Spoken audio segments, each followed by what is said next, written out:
Hello social media. I haven't made a video for a long time, so I'm making this video just because I've had quite a few requests about it, and the subject is dieting wich method, specifically Slimming World, but I'm going to chuck some other examples in there as well. And the reason I'm making this video, like I said, is because I've had a few requests about it recently. For some weird reason, quite a few requests about Slimming World. Also, just want to say, forgive the lack of professionalism with this video. I'm out walking the dog and decided to do it like this, and the reason being is simply because I'm mega busy. So I'm not sat in front of a laptop or in the gym making this video because I don't have time. So two birds, one stone, all of that. Time and efficiency, which is what us PTs like to bang on about, being most efficient with your time. So anyway, straight into it. So the question is, Slimming World, is it good? Does it work? Herbalife, is it good? Does it work? Keto, is it good? Does it work? Do your own research. The list goes on. There's literally hundreds of other methods out there that I can't think off the top of my head, but there's just a few. And some people, some people want to lose weight and some people want to gain weight, and that is just the goal. And most of it is weight loss because we want to be a little bit smaller. Some people want to gain muscle, etc., etc. But regardless of the goal, it all comes down to calories in versus calories out. Simple science, energy in, energy out. Now, I'm not going to sit here and explain the science behind that and the details because I feel like that's a separate video. And the chances are that if you're watching this, you probably already know about that anyway. So straight into it. Basically, things like Slimming World will have a particular method, and they all work. The people that are on them, you hear, they're all popular. You hear success stories, and they all work because they all use their own individual systems of controlling calories. So if you control your calories, then you're going to control your weight loss or gain.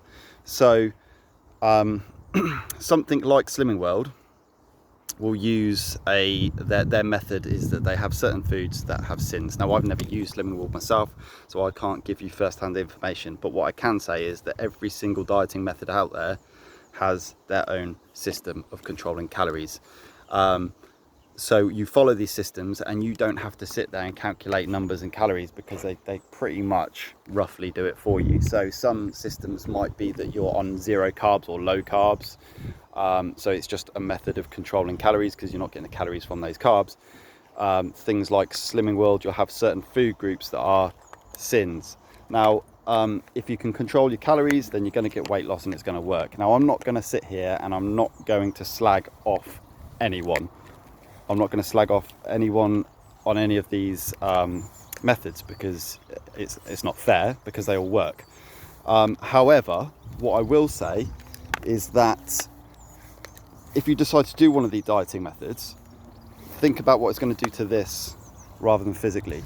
So, for example, I have got, over the years that I've been coaching, probably on one hand, I can count maybe 4 or 5 clients that have had massive, huge success with Slimming World. They have. I'm not going to lie, they've had great success.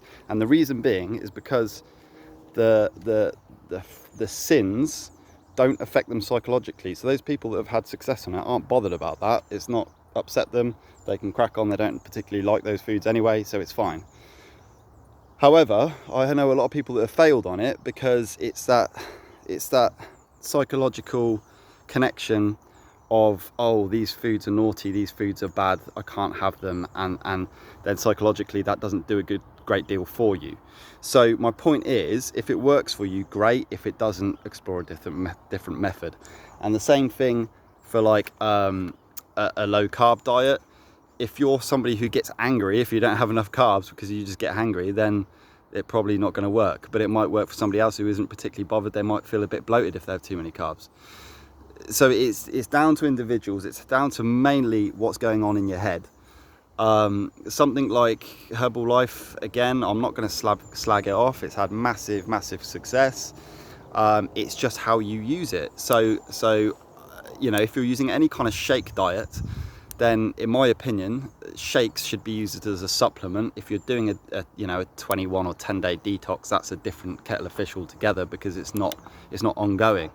But ongoing, if you're replacing meals with drinks or liquid meals, then most people wouldn't be able to sustain that. But if you're having a shake for the extra nutrition alongside other food, and your diet is balanced anyway, then I don't see a problem with it. So what I will say as well is that us PTs and coaches, we love to get clients to calorie track. So a PT or a coach isn't going to say to you, I'm going to train you, you can lift these weights and go and do Slimming World. They're going to say to you, I'll track your calories and help you out. And the reason they do that is because calorie tracking is the most accurate way, because you're dealing with actual numbers. Now, if you're scanning barcodes on food, sunglasses going on, it's getting a bit sunny. If you're scanning barcodes and you know exactly to the number the calories you're having, then you can either subtract or add depending on the goal, and you've got hard data. So it's a lot more specific. However, I go back to what I just said about what works for you, because if you're somebody who tracks calories and becomes completely and utterly obsessed with it, then again, I've known people that can almost lead to an eating disorder, because you're so completely obsessed with the calories and the numbers that actually it just doesn't become fun anymore. So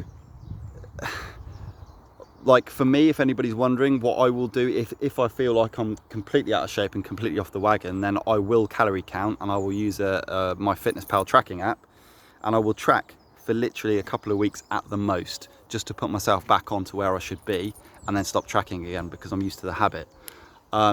So my point is, there's no right method, there's no wrong method. I don't personally hate Slimming World, I don't personally love Slimming World. I just think that it works for certain individuals and not others. If your food and calories are completely out of control, then it probably is a good idea to pick a method to get them under control. What method you pick purely works for you. So you might try one method and think, screw that, I'm not doing that again. You might try one method, it might work, then you might give up and then keep resorting back to that same method every 6 months or a year, because you got out of shape, got in shape, got out of shape, got in shape. Maybe that tells you something. Maybe that tells you, yes, it works, but it's not sustainable, so maybe explore a different method. So there's all these things to consider. I'm approaching almost 8 minutes on the video, so I'm not going to whittle on too much more. I hope that's given you food for thought, no pun intended, and that you've kind of taken a bit from that. Basically, I'm saying I'm not slagging off at anybody, I'm not slagging off at any business model or anything like that. They all work, they've all got proof to back up their work. You just need to do what works for you. And for some people that might be food timing. It might be something as simple as, I'm not going to eat after 10 p.m. because after 10 p.m. if I don't eat after 10 p.m, that's going to reduce my calories by a couple of hundred, and that's going to give me the results I need. So it can be something as simple as that. Anyway, food for thought. Any questions, DM me. You know my situation. Busy as always. Training, coaching. If I can help with anything, I will. I quite like making these little videos, but I like making them when I've had a request, because if I just pick a random subject, then I feel like no one's interested. So anything else, hook me up.